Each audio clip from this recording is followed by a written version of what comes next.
Bismillahirrahmanirrahim. Assalamualaikum warahmatullahi wabarakatuh.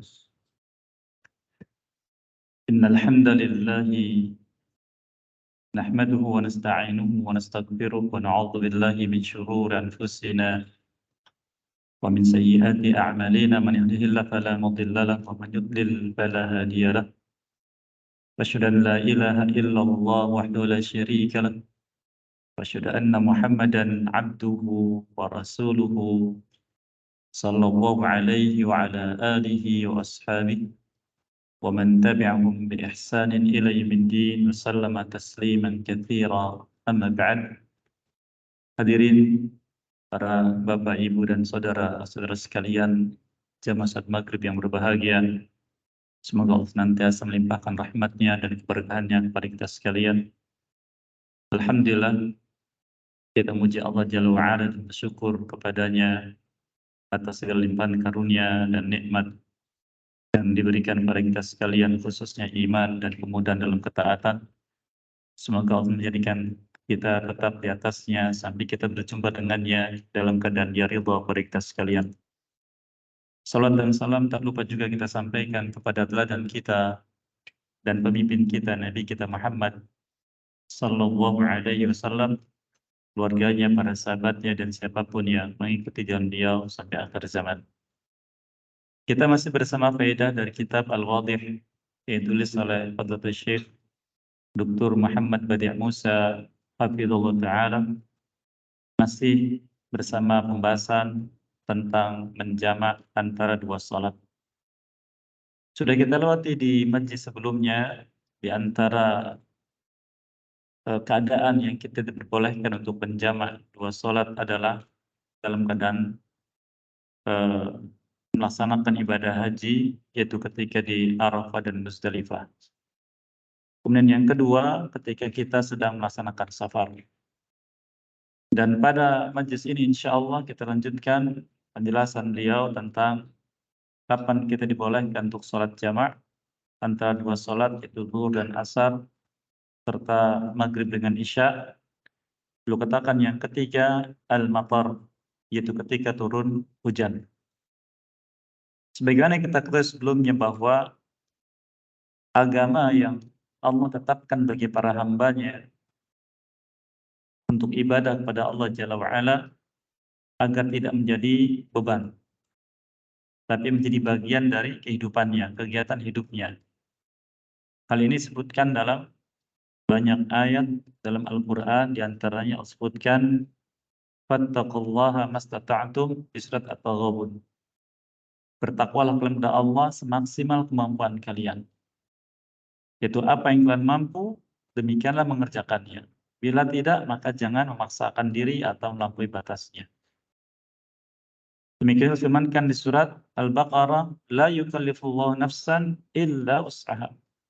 Allah tidak membebani jiwa dengan syarat ini melainkan sebatas maksimal dari kemampuannya. Oleh karena apa yang kita mampu, itulah yang kita lakukan. Yang kita tidak mampu, maka seberaslah kemampuannya. Dan Allah memaafkan hal tersebut. Dan masih banyak lagi ayat-ayat misal dengan itu. Demikian juga Nabi kita bersabda SAW, yassiru wala tu'assiru. Berikan kemudahan dan jangan berikan kesulitan. Hujan di antara sebab seseorang boleh menjamak sholatnya. Bagaimana ketentuannya? Mari kita ambil penjelasan dari beliau. Hafidh ta'ala, beliau katakan, An Ibni Abbas radhiyallahu ta'ala anhuma, diambil dari hadis riwayat Ibnu Abbas radhiyallahu anhuma, beliau katakan, anna nabiyya sallallahu alaihi wasallam bil Madinah sab'an wa thamaniyan. Bahwa Nabi SAW beliau salat di Madinah selama 7 hari atau 8 hari. Az-Zuhra wal Asr wal Maghrib wal Isya, yaitu antara zuhur dengan asar dan maghrib dengan isya. Faqala Ayyub As-Sikhtiyani rahimahullah ta'ala, la'alla fi lailatin mutirah, bisa jadi beliau mengerjakan itu, yaitu menggabungkan zuhur dengan asar, maghrib dengan isya, karena pada saat malam hujan. Qal asa, kata Ibnu Abbas radhiyallahu anhu, asa, yaitu seperti itu. Nah, ini menjelaskan bahwa ketika hujan maka salatnya jamaah, yaitu imam bersama makmumnya di masjid. Oleh karenanya apabila kita berada di masjid seperti salat maghrib tadi, kemudian mendapati hujan turun, ketika kita melaksanakan salat maghrib dan jamaah terhalangi untuk pulang, maka saat itulah diizinkan bagi imam untuk mengajak jamaahnya salat jamaah antara maghrib dengan isya. Demikian juga ketika terjadi pada waktu zuhur, jamaah dengan zuhur dengan asar. Itu ketika salam dari salat yang pertama, maka muadzin langsung berdiri atas permintaan dari imam, kemudian dia iqamah. Lalu diadakan salat yang kedua di waktu tersebut. Beliau katakan juga wa anhu aidan, dan juga dari Ibnu Abbas radhiyallahu anhuma qala, beliau katakan jama'a Rasulullah SAW baina dzuri wal asri wal maghrib wal isya bil Madinah. Bahwa Nabi SAW pernah menjamak antara zuhur dengan asar dan maghrib dengan isya ketika berada di Madinah. Fi ghairi khaufin wala matarin. Dilakukan bukan karena khauf, bukan karena rasa takut, itu ancaman musuh, dan bukan juga karena hujan. Qila Ibnu Abbas radhiyallahu anhuma, dikatakan kepada Ibnu Abbas radhiyallahu anhuma, ma arada ila dzalik. Apa yang beliau inginkan menjamak salat tersebut, padahal tanpa alasan, keadaan genting atau karena keadaan hujan. Kata Ibnu Abbas radhiyallahu anhuma, arada an la yuhrija ummatahu. Beliau ingin agar umatnya tidak terbebani. Jadi bahkan kalaupun tanpa alasan tiba-tiba imam minta salat jamaah, boleh bersama imamnya. Qala Al-Albani rahimahullah ta'ala, hadis tadi dijelaskan oleh Imam Al-Albani rahimahullah ta'ala dalam kitabnya Al-Irwa. Al-Irwa yaitu Irwa Al-Ghalil. Irwa Al-Ghalil, sedikit barangkali wawasan, buku yang beliau tulis menjelaskan tentang derajat-derajat hadis, tentang fikih yang digunakan dalam kitab Manarus Sabil. Ada kitab fikih namanya Manarus Sabil. Dan kitab ini sebenarnya bagus sekali, susunan pembahasan fikihnya, detail, dan saya belum tahu terjemahnya. Dikeluarkan hadis-hadisnya, dikoreksi dalam kitab Irwal Ghalil. Di samping itu beliau pun menjelaskan tentang faidahnya. Jadi semacam mirip dengan kitab Bulughul Maram. Cuma Bulughul Maram hanya mengomentari hadis-hadisnya. Hadis-hadis tentang fikih dalam mazhab Syafi'i secara khusus. Beliau komentari ada yang sahih, ada yang dhaif. Beliau katakan, "Wa an Musa bin Aqabah." anna Umar bin Abdul Aziz rahimahullah ta'ala kana yajma'u bainal maghrib wal isya al-akhirah idza kana al-matar. Dari Musa bin Aqabah bahwa Umar bin Abdul Aziz rahimahullah ta'ala, dia seorang khalifah, pernah menjamak antara maghrib dengan isya yang terakhir. Maghrib dengan isya yang terakhir, karena maghrib ini zaman dulu disebut juga dengan salat isya. Jadi salat isya itu adalah salat yang dikerjakan di malam hari. Maka maghrib disebut dengan isya, kemudian isya-nya disebut dengan isya al-akhir, yaitu isya yang kedua. Jadi ini kebiasaan zaman dulu. Oleh karenanya orang Arab ketika menyebut dua salat malam, maghrib dengan isya, menyebutnya isya'aini. Isya'aini. Dua salat isya. Ya, artinya maghrib dengan isya.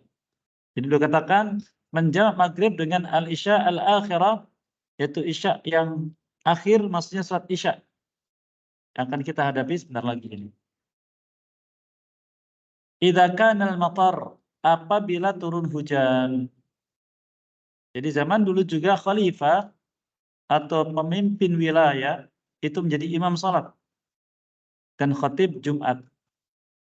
Oleh karena sangat dianjurkan bagi pemangku kekuasaan wilayah, dia alim tentang agamanya dan bisa menyampaikan nasihat kepada bawahannya, rakyatnya. Sehingga semakin sempurna keteladanannya, kepemimpinannya bagi bawahannya.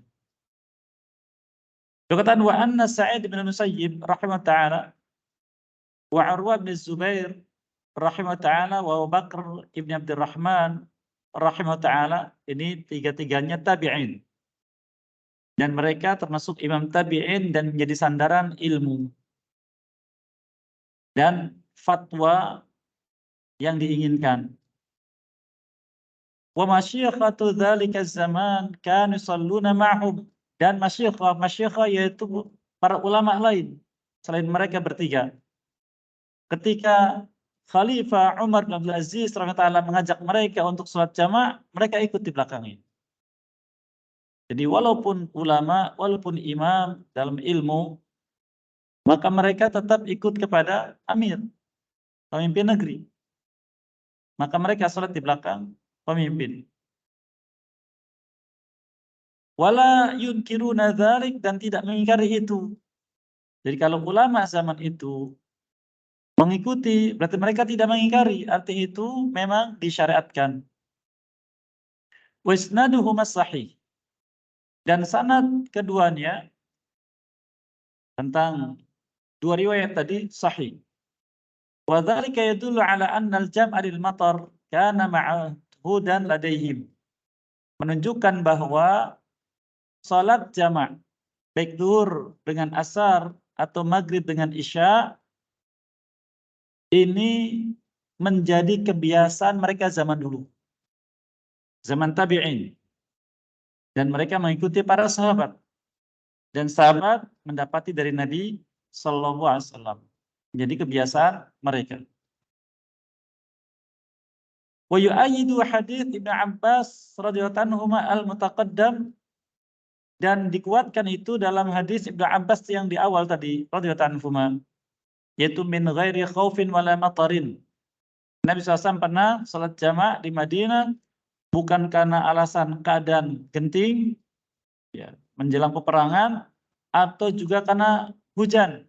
Fa innahu yush'iru annal jam'a lil matar, maka kalau tanpa alasan saja Nabi SAW mengajak jama' salatnya para sahabat yang bersama beliau, memberikan faedah bahwa jama' ketika turun hujan kana ma'rufan fi ahdi SAW, itu dikenal. Karena wala khaufin wala matarin. Menjamak bukan karena rasa takut, itu keadaan genting, atau karena hujan. Berarti keadaan itu disyariatkan untuk jamak. Walau lam yakun kadzalika lamma kana thamata faidah min nafsi al-matar. Maka jika tidak demikian, maka tidak ada faedahnya disebutkan dalam riwayat tadi tanpa ada rasa takut keadaan genting dan tanpa keadaan hujan. Tidak ada faedahnya. Maka bila disebutkan, ini menunjukkan bahwa dalam keadaan itu maka kebiasaannya misalnya adalah salatnya jamak. Nah, ini metode yang disebutkan ulama kita dalam memahami lafaz dalil. Memahami lafaz dalil. Ini faedah yang penting bagi khususnya orang-orang yang mendalami metode pendalilan dari ayat atau dari hadis. Sehingga tidak akal-akalan pakainya, tapi dengan mafhum yang difahami dari maksud dalil. Kasabab mubarrar lil jam'i. Seperti atau sebagai sebab yang dibolehkannya untuk sholat jamak. Fata'ammal, maka perhatikan metode yang seperti itu. Jadi disebutkan dalam hadis tadi, min ghairi haufin wala matarin, beliau menjamak sholat di Madinah tanpa keadaan genting atau tanpa turun hujan, menunjukkan bahwa bila kita dalam keadaan genting atau dalam keadaan turun hujan, diperbolehkan bahkan disyariatkan untuk sholat jamaah. Seperti itu. Beliau katakan lagi, yaitu penulis.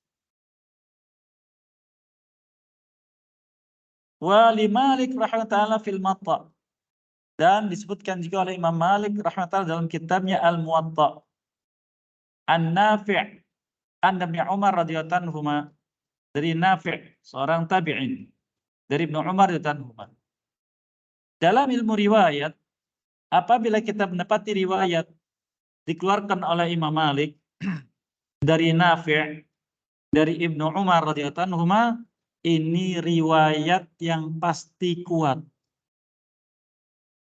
Disebut dengan silsilah dhahabiyah, yaitu rantai riwayat emas. Jadi kalau kita mendapatkan riwayat Imam Malik dari Nafi', dari Ibnu Umar, sudah cukup. Pasti hadisnya sahih. Riwayat yang sahih. Seperti itu.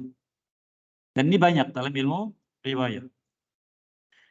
Beliau katakan, kana idza jamal umara bainal maghrib wal isya fil matari jama'a ma'hum.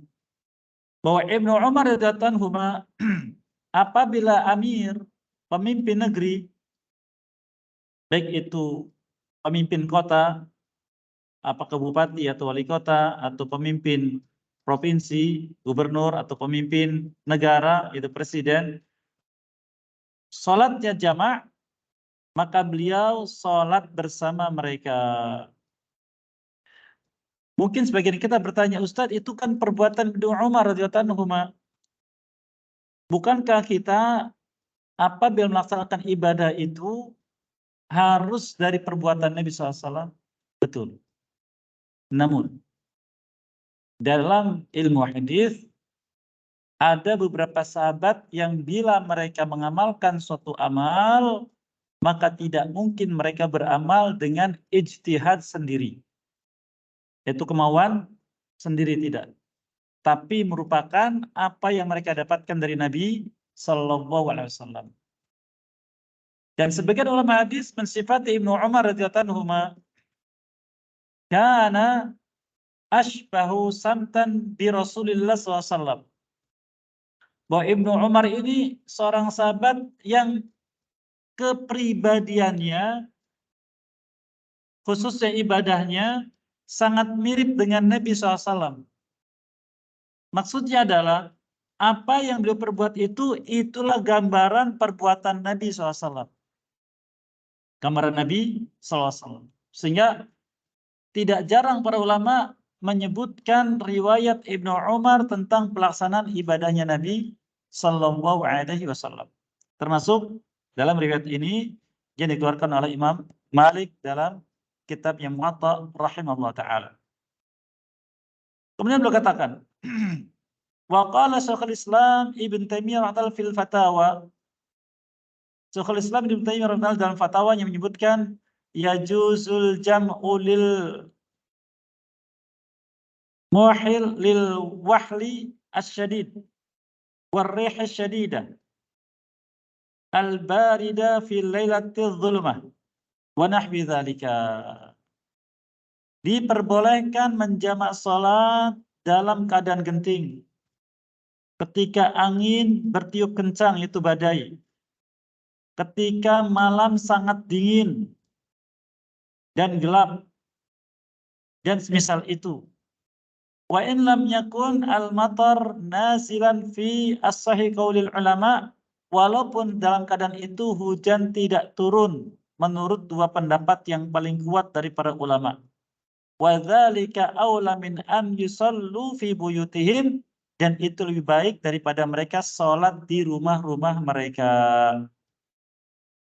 Jadi ketika muslimin berada di masjid, contohnya maghrib ini, kemudian ternyata tiba-tiba bertiup angin kencang, badai, maka imam tidak mengapa mengajak sholat jamaah.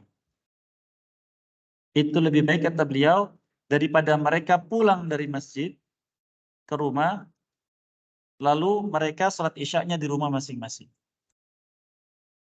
Ini penjelasan beliau. Lalu berkatakan, bal tarkul jam'i mas-shalah fil buyuti bid'atun mukhalifatun lis-sunnah.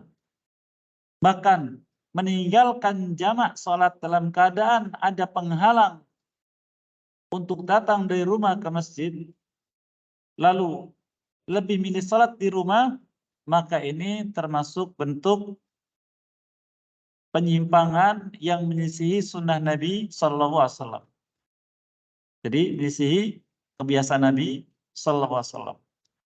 Idh sunnatu an tuqamas salawatul khamas fil masajid jama'atan. Sebab sunnah itu kebiasaan Nabi SAW dan jalan yang diajarkan dalam beragama, melaksanakan sholat adalah menegakkan sholat 5 waktu di masjid-masjid secara jamaah. Oleh karenanya akan dibahas insya Allah tentang hukum sholat jamaah secara khusus dan jelaskan tentang perbedaan pendapat ulama tentang hukum sholat jamaah di masjid. Ini secara khusus. Berikutnya beliau katakan, wa dzalika aula minas shalah mukhalifatan lis-sunnah. Maka sholat jamaah di masjid dalam keadaan seperti tadi ini lebih utama untuk dilakukan daripada sholat di rumah masing-masing, karena itu menyisihi kebiasaan Nabi Sallallahu Alaihi Wasallam. Idh sunnatu an tusalla salatul khamas fil masajid jama'atan. Karena sholat di masjid secara jamaah, sholat 5 waktu, itulah sunnahnya Nabi Sallallahu Alaihi Wasallam. Wa dzalika aula minas shalah fil buyut bi ittifaqil muslimin. Dan itu lebih utama daripada sholat di rumah-rumah masing-masing dengan kesepakatan muslimin. Kesepakatan muslimin yaitu kesepakatan para ulama. Wassalatu jam'an fil masajid aula minas sholati fil buyut mufarraqatan. Dan sholat jamak di masjid-masjid lebih utama daripada sholat sendiri-sendiri di rumah masing-masing. Bittifaq la'immatil ladina yajuzunal jamak. Ini sudah dengan kesepakatan para imam yang membolehkan jamak seperti Imam Malik, Imam Syafi'i, dan Imam Ahmad. Wallahu a'lam bishawab, rahim ajma'in. Nah, ini penjelasan tentang sholat jamak. Itu yang ketiga, keadaan ketiga. Jadi ketika turun hujan atau semisalnya. Yang keempat, alasan boleh sholat jamak, al-hajatul 'aridah. Adanya keperluan yang mendesak. Ya. Hajat 'aridah itu keadaan yang membutuhkan sholat jamak. Hal ini sebagaimana kata beliau, Allah firmankan di surat Al-Baqarah ayat 185. Allah berfirman, yuridullahu bikumul yusra wa la yuridu bikumul usra. Allah menginginkan dari kalian kemudahan dan tidak menginginkan dari kalian kesulitan dalam beragama. Di surat Al-Maidah ayat yang ke-6, Ma yuridullahu liyaj'ala 'alaikum min haraj. Allah tidak menginginkan menjadikan kalian dalam agama ini sebagai beban yang kalian tidak mampu melakukannya. Jadi kewajiban beragama untuk hamba Allah jangan ditinggalkan. Lakukan apa yang mudah. Lakukan apa yang mudah. Kemudian beliau katakan, fasyari'atu ja'at bitaisir.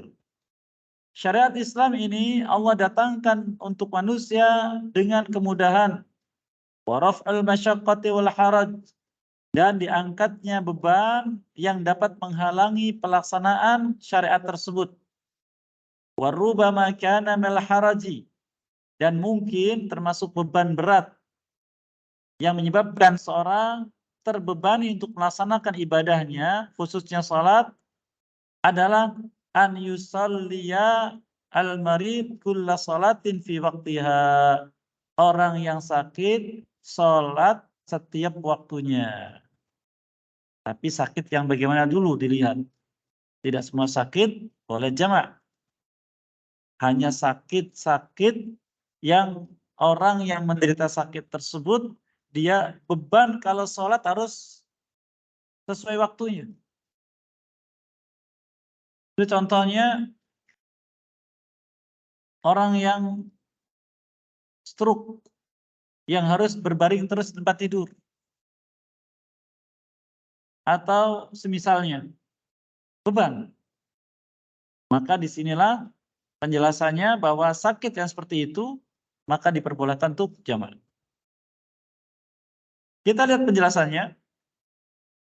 Wa kanat hajatu lil jam'i asyaddu min hajatil musafir. Dan butuhnya orang sakit semacam tadi untuk salat jamak lebih kuat daripada butuhnya seorang musafir untuk salat jamak.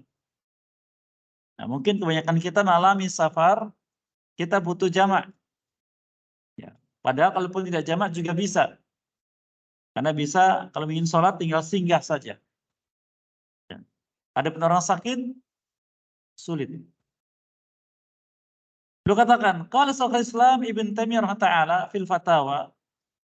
Syekhul Islam Ibn Taimiyah rahimahullah menyebutkan dalam fatwa beliau, was-sana' wal fallahun idza kana fil waqtil khas masyaqqah alaihim misal an yakuna al-ma' ba'idan fi fi'li shalah wa idza dhahabu ilaihi wa tatahharu ta'attala al-amal alladhi yahtajuna ilaihi falahum an yusallu fil waqtil mushtarak fayajma'u baina salatain. Contohnya kata beliau, sonna'. Sonna' itu orang yang membuat suatu hasil karya. Ya. Jadi semacam para tukang, falahun, ya, para nelayan, dan semisalnya apabila dalam keadaan tertentu, waktu tertentu, khususnya mereka sulit mendapatkan air, ya, sehingga sulit untuk bisa melaksanakan sholat tepat waktu, dan jika mereka mencari air dulu, pekerjaan mereka bisa tertinggal, tidak tertunaikan, maka mereka membutuhkan untuk sholat jamak, maka diperbolehkan kata beliau untuk sholat jamak di antara dua waktu yang berdekatan, yaitu zuhur dengan asar, mereka melakukannya, atau maghrib dengan isya. Terus contohnya, dokter yang sedang operasi. Dokter sedang operasi, masuk waktu sholat, mungkin pasiennya tinggal? Tidak mungkin, nyawa taruhannya. Maka itu dia boleh untuk sholat jamak. Karena sangat dibutuhkan. Jadi dalam waktu-waktu khusus. Tentu tidak setiap saat. Beliau katakan waqad sahha bi Abbas radhiyallahu anhu telah sahih dari Ibnu Abbas radhiyallahu anhu anna Nabi sallallahu alaihi wasallam shalla dzurra wal 'asra jami'an bil Madinah fi ghairi khaufin wala safar.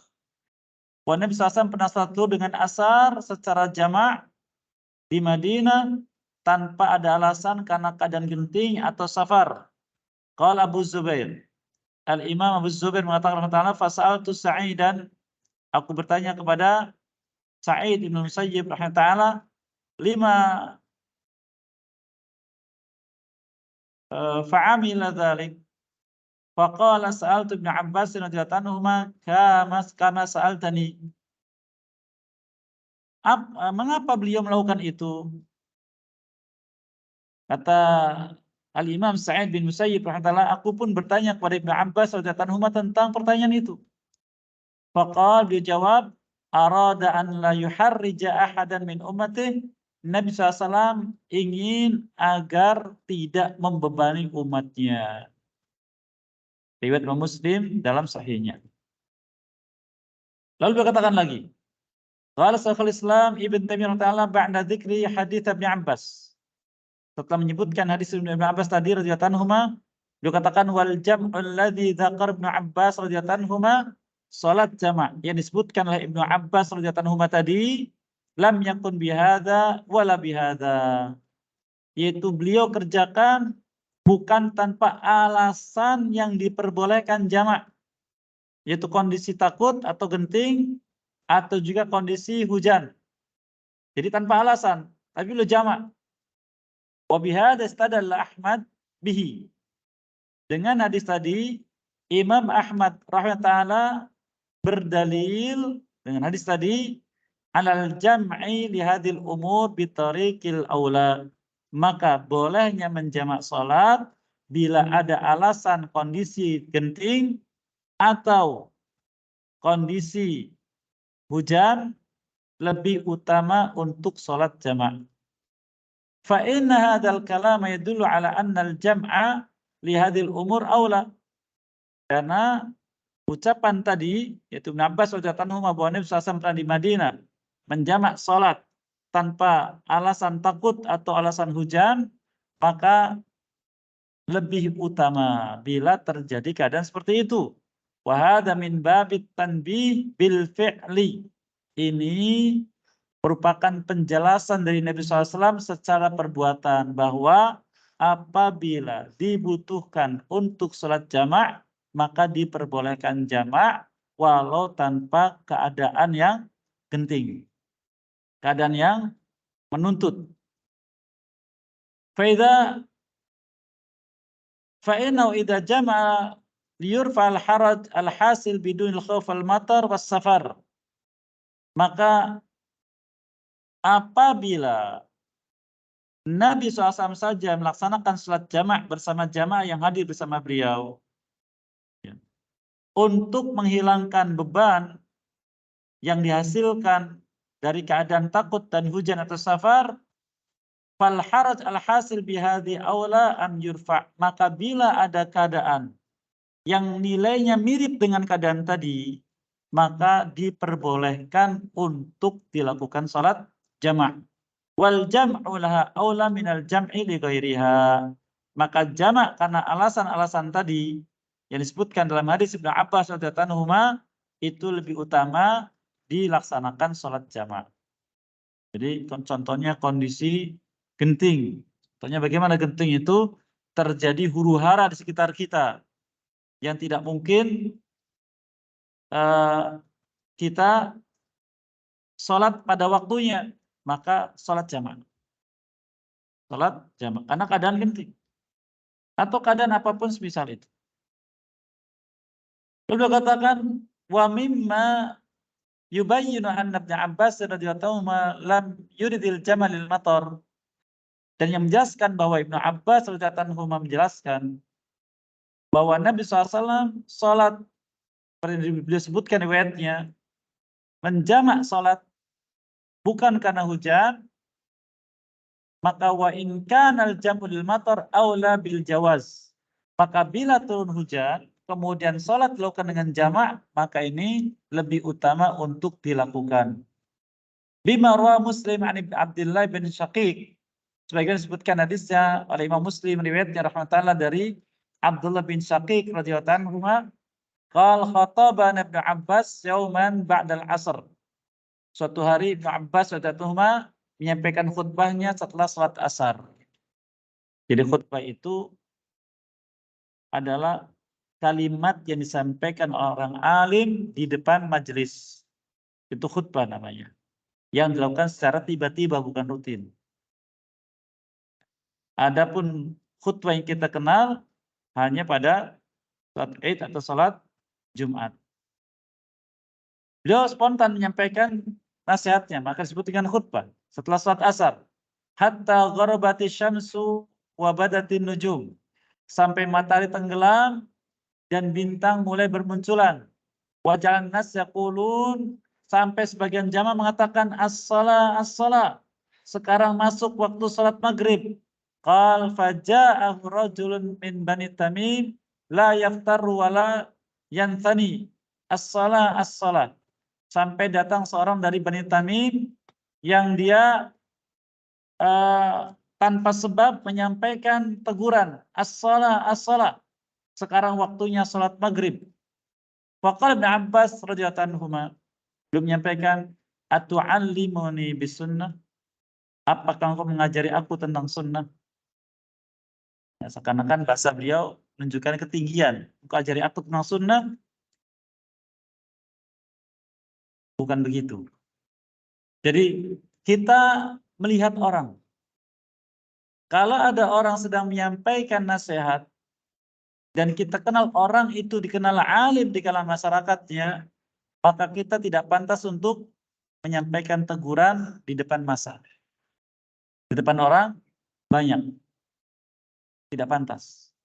Jadi kita lihat siapa kita, siapa yang bicara.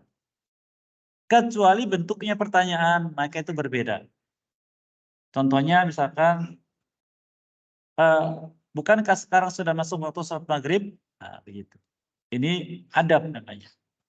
Oleh karena yang menegur tadi tidak dengan adab berteriak as-shalah as-shalah, Ibnu Abbas radhiyallahu anhu yang merupakan sahabat Nabi SAW dan orang yang mendapatkan doa dari Nabi SAW, diajari tafsir Quran dan diajari tentang agama oleh Allah Azza wa Jalla, maka bertanya, engkau mengajari aku tentang sunnah Nabi SAW?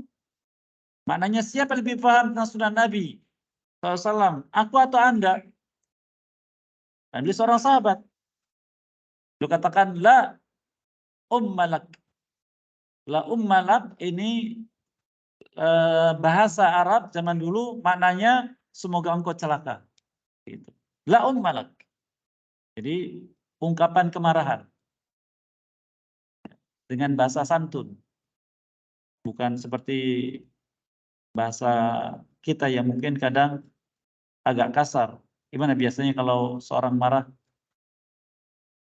dengan umpatan, dengan caci maki? Tidak. Dulu orang tua kita, dulu orang Arab khususnya, ketika menyebutkan kemarahan dengan bahasa yang santun. La ummarak. Artinya, semoga celaka engkau. Karena tidak punya adab. Tsumma baru beliau menjelaskan. Kenapa beliau menyampaikan khutbah sudah datang waktu maghrib, tapi beliau tetap menyampaikan khutbahnya. Karena beliau sedang dalam memberikan nasihat yang pertama, yang kedua juga mengajari sunnah bolehnya salat jama' antara maghrib dan isya. Apa kata beliau? Ra'aitu Rasulullah SAW jama' bainal dzuri wal asri wal maghrib wal isya. Aku pernah melihat Rasulullah SAW menjamak dua salat maghrib dan asar, juga zuhur dan isya, maghrib dan isya. Lalu qala Abdullah bin Syaqiq, kata Abdullah bin Syaqiq rahimahullah, fahaqa fi sadri min dzalika syai'. Maka ucapan Ibnu Abbas ini radhiyallahu anhu membuat hatiku bergejolak. Yaitu kurang bisa menerima. Tapi orang yang saleh, orang yang alim, ketika mendapatkan berita dari orang alim yang lebih tinggi ilmunya, ada gejolak, kurang yakin, tidak dibantah, tidak. Tapi mencari solusi, mencari jawaban. Kemana carinya? Ke alim yang lain. Yang derajat dia itu setara dengan derajat orang yang bicara tadi. Apa kata beliau? Fahaqa fi sadri min dzalika syai', maka terjadi gejolak dalam dadaku ini dengan ucapan itu. Fa'ataitu Abu Hurairah radhiyallahu anhu fasaltuhu. Maka aku pun datang ke Abi Hurairah radhiyallahu anhu dan bertanya tentang itu. Abi Hurairah siapa? Sahabat. Ibnu Abbas sahabat. Maka sahabat dengan sahabat tidak akan berbenturan. Maka apa kata beliau? Fasaddaqa maqalatahu. Maka Abu Hurairah radhiyallahu anhu membenarkan ucapannya. Maka itulah yang menjadi sunnah. Jadi sunnah. Tapi agar kaum muslimin tidak terjadi, karena zaman sekarang zaman fitnah, ya tidak. Kalau sudah langsung dikerjakan akan terjadi keributan. Maka disampaikan dulu seperti ini. Disampaikan seperti ini sehingga mereka tahu, oh iya, barangkali ada misalkan seorang ingin menyampaikan nasihat pada kita, misalkan Nabi sholat asar, nasihat seperti Ibnu Abbas radhiyallahu anhu, ternyata masuk maghrib kok masih jalan terus gitu ya. Maka ini ada penjelasannya. Sebagai contoh. Jadi kalau kita ingin menghidupkan sunnah Nabi SAW di kalangan muslimin yang awam seperti kita, maka jangan langsung. Tapi harus ada apa itu? Ada penyampaian informasi dulu. Ada penjelasan tentang ilmunya sehingga bisa difahami. Baik, lu katakan Fahad Ibnu Abbas radhiyallahu anhu lam yakun fi safarin wala fi matar. Ibnu Abbas tadi radhiyallahu anhu menyampaikan khutbah di masjid tidak dalam keadaan hujan, tidak juga beliau dalam keadaan safar. Wa qad istadalla bima rawahu ala ma fa'alahu. Kemudian beliau menyampaikan dalil tentang apa yang beliau lakukan itu dengan apa yang beliau dapatkan dari Nabi SAW. Dan itulah ilmu. Jadi ilmu itu adalah pelaksanaan syariat Allah Azza wa Jalla yang diambil dari Nabi SAW. Fa'ulima annal jam'a alladhi rawahu lam yakun fi matar. Maka dari situ diketahui bahwa jamak boleh dilakukan walaupun tidak turun hujan. Maka ketika turun hujan lebih utama. Walakin kan Ibnu Abbas radhiyallahu anhu fi amrin muhimmin min umuril muslimin, dan Ibnu Abbas radhiyallahu anhu saat itu sedang menyampaikan penjelasan perkara yang penting dalam agama. Penjelasan penting dalam agama. Ya, contohnya misal dulu pernah terjadi keributan di negeri kita masa krisis tahun berapa itu? 98? 98. Maka ada orang menyampaikan anjuran atau nasihat agar jangan menzalimi sesama manusia. Bukan hanya sama muslim, tapi sesama penduduk negeri jangan menzalimi walaupun itu non-muslim. Kan dulu kan terjadi apa itu? Penjarahan, ya tidak? Pemerkosaan, sampai tulis pribumi begitu kan? Maka orang alim perlu menjelaskan. Bahkan walaupun butuh waktu panjang agar tidak terjadi keributan di negeri ini, maka jelaskan. Nah, seperti itu. Walaupun dalam keadaan seperti keadaan Ibnu Abbas radhiyallahu anhu tadi, maka butuh penjelasan. Maka beliau katakan di sini, Ibnu Abbas radhiyallahu anhu dalam keadaan menjelaskan perkara penting bagi kaum muslimin agar mereka waspada. Sehingga sampai menabrak waktu maghrib. Yakhtubum fima yahtajuna ila ma'rifatihi. Beliau menyampaikan khutbah pada kaum muslimin yang kaum muslimin harus mengetahui perkara itu. Wa ra'a annahu in qata'ahu wa nazala fatat maslahatuhu. Dan beliau memandang bahwa bila khutbahnya dipotong untuk sholat, maka maslahatnya akan terputus. Sehingga yang sedang disampaikan akan dilupakan. Karena keburu terpotong oleh sholat, oleh zikir, dan semisalnya. Fakana dzalika indahu minal hajat allati yajuzu fihal jama'. Dan ini kata beliau merupakan keadaan yang sangat membutuhkan untuk salat jama'. Fa inna Nabi sallallahu alaihi wasallam kana yajma' bil Madinah li ghairi khaufin wala matarin. Dan Nabi SAW pernah menjamak salat tanpa hujan, tanpa dalam keadaan takut, menjamak salat di Madinah. Oleh karena di sini kesimpulannya, apabila dibutuhkan jamak, maka jamak. Baik itu bersama imam dan juga secara pribadi bila sangat membutuhkannya. Tapi bila tidak dibutuhkan bagaimana? Maka sebisa mungkin tidak. Karena nanti khawatir akan timbul menyepelekan. Bolehlah jamak. Sehingga dia jamak salatnya sendirian. Ini barangkali faedah yang bisa kita ambil. Ya, apa yang baik semua diberkahi dan mudahkan untuk bisa mengamalkannya, dan apa yang keliru semua maafkan kesalahan dan diampuni dosa-dosa kita sekalian. Dan selesailah penjelasan tentang keadaan apa saja kita boleh untuk sholat jamaah. Berikutnya insya Allah akan kita ambil faedah penjelasan yang ke-13 tentang sholat Jumat, utamaannya, hukumnya, dan bagaimana cara melaksanakannya. Barangkali ada yang ingin disampaikan, dipersilakan. Silakan ya Pak, masih ada beberapa menit ke depan.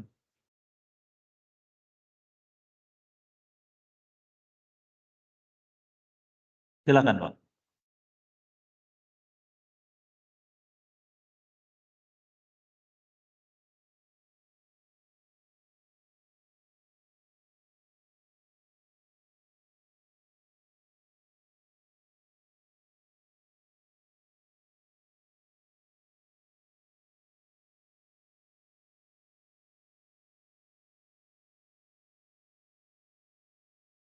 Baik, barakallahu jazakallahu. Orang yang sakit, seperti yang kita sebutkan tadi, yang dia berat kalau sholat tepat pada waktunya, maka tadi dijelaskan oleh penulis Hafidz Ta'ala dan juga ulama yang lain, dia butuh jamak maka boleh jamak.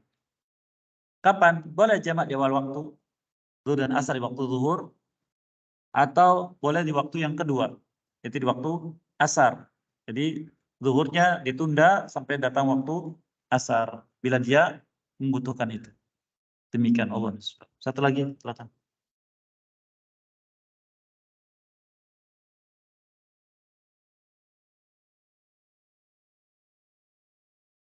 Baik, barakallahu. Untuk sholat hak qashar bagi musafir sudah dijelaskan di pekan yang lalu, yaitu tujuan perjalanan kita itu kebanyakan belum mengatakan kalau sudah sampai 80 km tujuannya. Maka kalau tujuannya 80 km, walaupun kita perjalanan belum sampai ke jarak itu, maka sudah boleh mengambil rukhsah dari safar. Apalagi kalau sudah sampai lebih dari jarak itu. Demikian, Allah SWT.